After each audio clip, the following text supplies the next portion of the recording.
Friends, సైంటిస్టులు ఏదైనా కొత్త విషయాన్ని కనిపెట్టినప్పుడు లేదా టెక్నాలజీలో కొత్త ఆవిష్కరణ చేసినప్పుడు మన శాస్త్రాలలో ఉన్న టెక్నాలజీ గురించి మాట్లాడుకుంటూ ఉంటాం. గత సంవత్సరం నాసా ఈ ప్రపంచంలోనే అతిపెద్ద టెలిస్కోప్ను స్పేస్లోకి పంపించింది. దీని గురించి భారతీయ సైంటిస్టులు కూడా చాలా చర్చించుకున్నారు. అదే సమయంలో ఒక స్థానిక న్యూస్ పేపర్లో వచ్చిన న్యూస్ చాలా వైరల్ అయింది. నాసా భారత్ నుంచి భరద్వాజ మహర్షి రాసిన వైమానిక శాస్త్రాన్ని తెప్పించుకుందని ఆ న్యూస్ ఆర్టికల్లో ఉంది. వైమానిక శాస్త్రం అంటే ఏరోనాటిక్స్. అసలు నాసా భారతీయ వైమానిక శాస్త్రాన్ని ఎందుకు తీసుకుంది? ఈ ప్రశ్న ప్రతి ఒక్కరిని ఆలోచనలో పడేసింది. నిజానికి భరద్వాజుడు రామాయణం కాలానికి చెందినవాడు. రామాయణంలో మనకు ఎన్నో విమానాల గురించి సమాచారం ఉంటుంది. వాటిని వైమానిక శాస్త్రంలో ఉన్న సమాచారం ఆధారంగానే తయారు చేసి ఉండవచ్చు. అసలు నిజంగానే పుష్పక విమానాలు ఉండేవా? ఒకవేళ నిజంగానే ఉంటే వాటిని ఏ విధంగా తయారు చేసేవారు? నిజంగానే వైమానిక శాస్త్రం ఒక వైజ్ఞానిక శాస్త్రమా? వీటి గురించి పూర్తి ఇన్ఫర్మేషన్ తెలుసుకోవడం కోసం ఈ వీడియోని ఎండ్ వరకు చూడండి.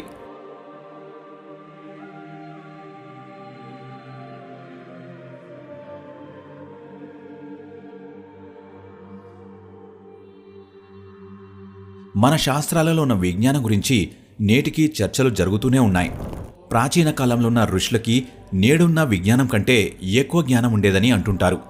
వాళ్ళు కొన్ని వేల సంవత్సరాలకు ముందే గాలిలో ప్రయాణించేందుకు విమానాలు తయారు చేశారు.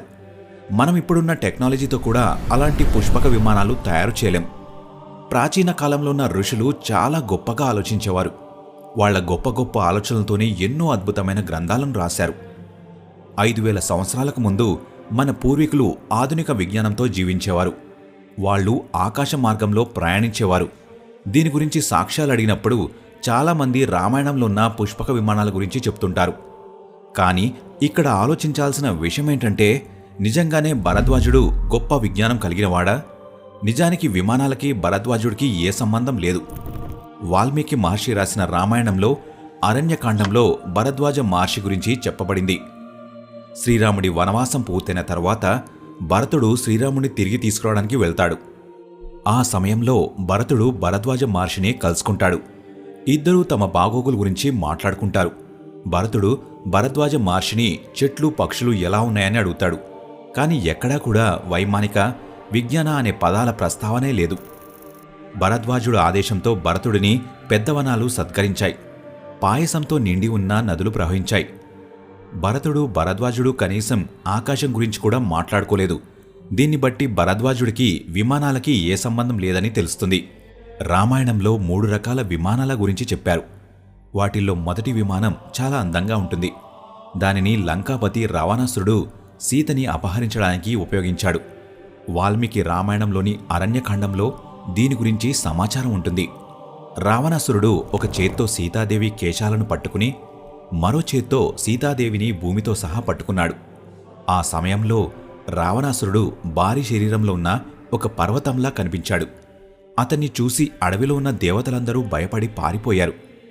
ఇదే కాండకి చెందిన 19వ శ్లోకంలో గాడిదలాగా శబ్దం చేసే రావణుడి రథం ఇక్కడికి వచ్చిందని ఉంటుంది. ఆ శబ్దం గాడిదల వల్లనే వస్తుంది. రావణుడు తన రథాన్ని చూడగానే సీతాదేవిని తిట్టి తనని తీసుకుని ఆ రథంలో కూర్చుంటాడు. ఆ వెంటనే రావణాసురుడు ఆకాశంలో ఎగురుతాడు. ఈ విధంగా రామాయణంలో ఒక రకమైన గాడిదల రథం గురించి చెప్పబడింది. రెండవ రకమైన విమానం పుష్పక విమానం. దీని గురించి సుందరకాండలోని 7వ అధ్యాయంలో చెప్పబడింది. హనుమంతుడు లంకకు వెళ్లి రావణాసుడి కోటను చూస్తాడు. హనుమంతుడు ఆ కోటని చూడగానే దాన్ని చాలా ప్రశంసిస్తాడు. దీంతోపాటు హనుమంతుడు రావణుడికి సంబంధించిన ఒక అద్భుతమైన కట్టడాన్ని చూస్తాడు. అదే పుష్పక విమానం. ఆ విమానం ఆకారంలో ఉన్న భవనంలో చాలా రత్నాలు ఉన్నాయి. అందులో నుంచి హంసలు ఎగురుతున్నాయి. హనుమంతుడు ఆ మనోహరమైన భవనంలోకి వెళ్లి చాలా ప్రసన్నుడయ్యాడు. ఫ్రెండ్స్, ఇదే వాల్మీకి రామాయణంలో చెప్పబడిన 2వ రకమైన విమానం. కానీ ఇక్కడ చెప్పబడిన పుష్పక విమానం ఒక విమానం కాదు, అది ఒక కట్టడమని మనకు అర్థమవుతుంది. ఇప్పుడు మనం 3వ విమానం గురించి మాట్లాడుకుందాం. దీని గురించి రామాయణంలోని ఉత్తరకాండంలో సమాచారం ఉంటుంది. 84వ శ్లోకంలో దీని గురించి పూర్తి ఇన్ఫర్మేషన్ ఉంటుంది. శ్రీరాముడు క్షుద్ర తపస్విని చంపడానికి బయలుదేరతాడు. ఆ సమయంలో శ్రీరాముడు తన మనసులో పుష్పక విమానాన్ని తలుచుకుంటాడు. వెంటనే పుష్పక విమానం ప్రత్యక్షమై శ్రీరాముణ్ణి నమస్కరిస్తుంది.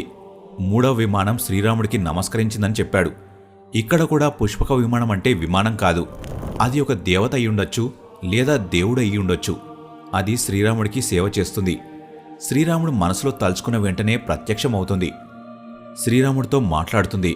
ఫ్రెండ్స్, ఇవే వాల్మీకి రామాయణంలో చెప్పబడిన 3 విమానాలు. మొదటి విమానం గాడిదల విమానం, రెండో విమానం ఒక కట్టడం, మూడో విమానం శ్రీరాముడికి సేవ చేసే దేవత. ఒకవేళ ఎవరైనా విమానం గురించి మాట్లాడితే వాళ్ళు ఏరోనాటిక్స్, మెకానిజం, ఫ్లైట్ ప్రిన్సిపల్ గురించి మాట్లాడుకుంటారు. వాల్మీకి రామాయణంలోని విమానం అరేబియన్ నైట్స్లో ఉన్న ఎగిరే గుర్రంలాగానే కట్టుకథని చెప్పడంలో ఎటువంటి సందేహం లేదు. పౌరాణిక కథలలో ఉన్న పుష్పక విమానం నిజంగానే ఉన్నాయని చెప్పడానికి ఏ ఆధారం లేదు. దేవతలకి సంబంధించిన ఏ విషయమైనా అసాధ్యంగానే కనిపిస్తుంది. దీనిని అతిశయోక్తి అంటారు, విజ్ఞానం కాదు. వైజ్ఞానిక ఆవిష్కరణలు క్రమబద్ధంతో కనుక్కుంటారు.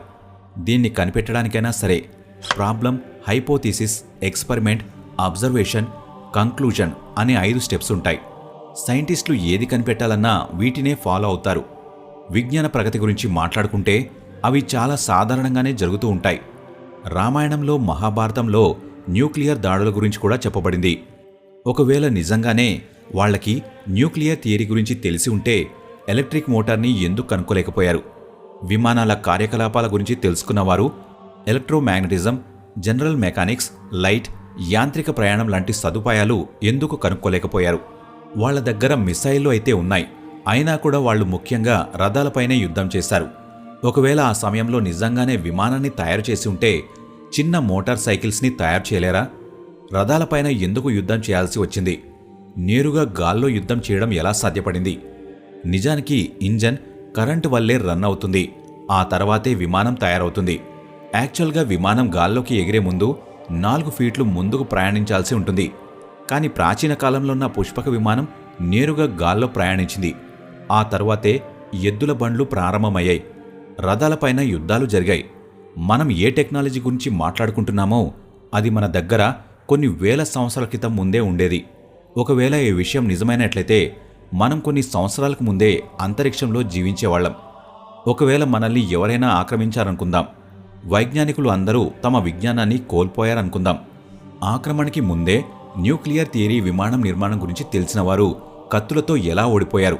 ఇదంతా కథలలో ఉన్న సమాచారం మాత్రమే. ఇప్పుడు మనం వైమానిక శాస్త్రం గురించి తెలుసుకుందాం. దీని గురించి ఎన్నో విషయాలు వైరల్ అవుతున్నాయి. నాసా పరిశోధనకు నిజంగానే వైమానిక శాస్త్రాన్ని తెప్పించుకుందా? సరిగ్గా 40 సంవత్సరాల క్రితం బెంగళూరులోని ఇండియన్ ఇన్స్టిట్యూట్ ఆఫ్ సైన్స్కి సంబంధించిన 5 సైంటిస్టులు వైమానిక శాస్త్రం పైన రీసెర్చ్ చేశారు. వైమానిక శాస్త్రంలో చెప్పిన టెక్నాలజీతో తయారు చేసిన ఏ విమానం ఎగరలేదు. ఈ సైంటిస్టులు టీంకి ముకుందా హెడ్గా ఉన్నాడు. వాళ్ళు వైమానిక శాస్త్రం ఒక కల్పితమని చెప్పారు. 1974లో a critical study of the work Vaimanika Shastra అనే రిపోర్ట్ను సబ్మిట్ చేశారు. ఈ విషయాలన్నీ ఆ రిపోర్ట్లో స్పష్టంగా ఉన్నాయి. అసలు ఈ వైమానిక శాస్త్రం ఎక్కడి నుండి వచ్చిందనే విషయంపై రీసెర్చ్ చేసినప్పుడు ఈ గ్రంథం భరద్వాజ మహర్షి కాలానికి చెందినది కాదు అని తెలిసింది. 20వ శతాబ్దానికి చెందిన ఎవరో ఒక వ్యక్తి దీన్ని రచించారని తెలిసింది. 1900 నుంచి 1922 వరకు సుబ్బారావు శాస్త్రి పుస్తక రచనలు చేసేవాడు.